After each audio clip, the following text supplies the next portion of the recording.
नमस्ते दोस्तों, TRS clips Hindi में आपका स्वागत है। सब्सक्राइब कीजिए, बेल आइकॉन दबाइए एंड एंजॉय द क्लिप। इतिहास की पढ़ाई करते हो, जब आप रिसर्च करते हो, आपके पूरे रिसर्च की हिस्ट्री में सबसे चौंका देने वाली चीज़ कौन सी थी?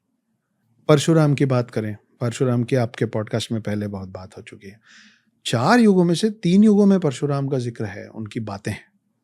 लेकिन ये बहुत इंटरेस्टिंग पार्ट है कि कैसे जो पिनाका, उनका जो धनुष था, जो शिव जी ने दिया था, वो 21 बार उन्होंने क्षत्रिय विहीन किया, क्योंकि उनके पिता को मार दिया गया था तो क्षत्रियों से नाराज हो गए थे।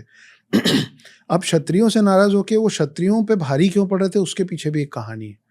तो हर चीज़ का ना लॉजिकल एक्सप्लेनेशन है हमारे पास, कि उनके जो पिता थे वो तो ऋषि थे, लेकिन उनकी जो माँ थी वो क्षत्रिय थी, रेणुका नाम था उनका। जमदागिनी उनके पापा का नाम था, रेणुका उनकी मदर का नाम था। तो रेणुका जी जो थी वो क्षत्रिय परिवार से, इसीलिए वो ऋषि भी थे और वो उनमें क्षत्रिय ब्लड लाइन भी था।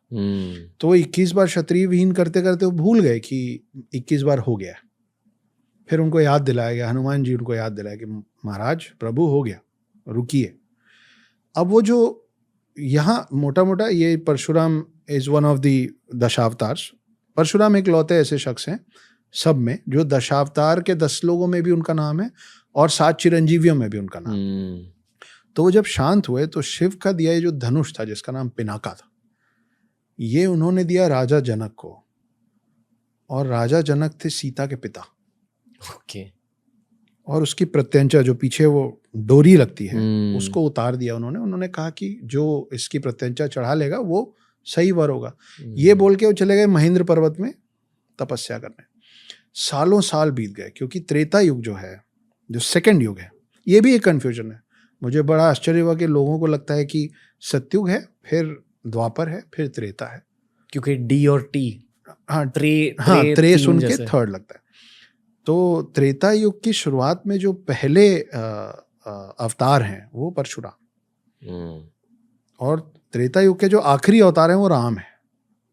तो त्रेता युग जो है वो है कुछ 8,96,000 सालों का, 8,64,000 ईयर्स। तो कहाँ वो पहले अवतार हो, कहाँ, तो इनमें बहुत बड़ा गैप है। तो इतने साल बाद फिर जब वो फिर राम बड़े हुए, सीता आई धरती पे, और फिर वो प्रत्यंचा चढ़ाते समय वो धनुष टूटा। तो फिर परशुराम नाराजगी से आए राम को मारने, और लक्ष्मण तो हैं ही गुस्सैल, तो ये दोनों आपस में लड़ लिए थे। फिर उनको पैसिफाई किया गया, उनको समझाया गया कि आप भी विष्णु अवतार हैं, आप भी विष्णु अवतार, मिल के चले गए। लेकिन परशुराम की गाथाएं महाभारत काल में भी हैं।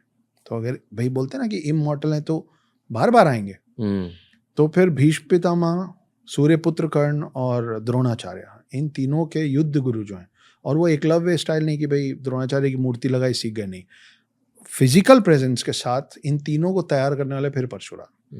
तो एक और बाद में एक अध्याय आता है जहाँ परशुराम और भीष्म पितामह का युद्ध होता है, और भीष्म पितामह जीत जाते हैं, हरा देते हैं परशुराम। तो परशुराम खुश होके, वो जो हमारी आम आजकल के बोलचाल की भाषा में बात होती है ना कि गुरु गुड़ रह गया, चेला चीनी हो गया, बिकम बेटर देन मी, तो मुझसे भी बेहतर हो गया, तो और आशीर्वाद दे के फिर परशुराम लौटे। तो ये बहुत, अभी भी जो हम बात कर रहे हैं ना, बहुत ही ऊपरी सतह की बात है, पर वो भी अभी लोगों तक पहुंचना और पता होना बचा है। TRS क्लिप्स हिंदी के इस क्लिप देखने के लिए थैंक यू दोस्तों, लव टू यू ऑल। नीचे हमने लिंक किया है इस पूरे के पूरे पॉडकास्ट को, यानी पूरे एपिसोड को, उसके नीचे हमने लिंक किया एक ऐसी प्लेलिस्ट को जिसे देखकर आपको बहुत मजा आएगा।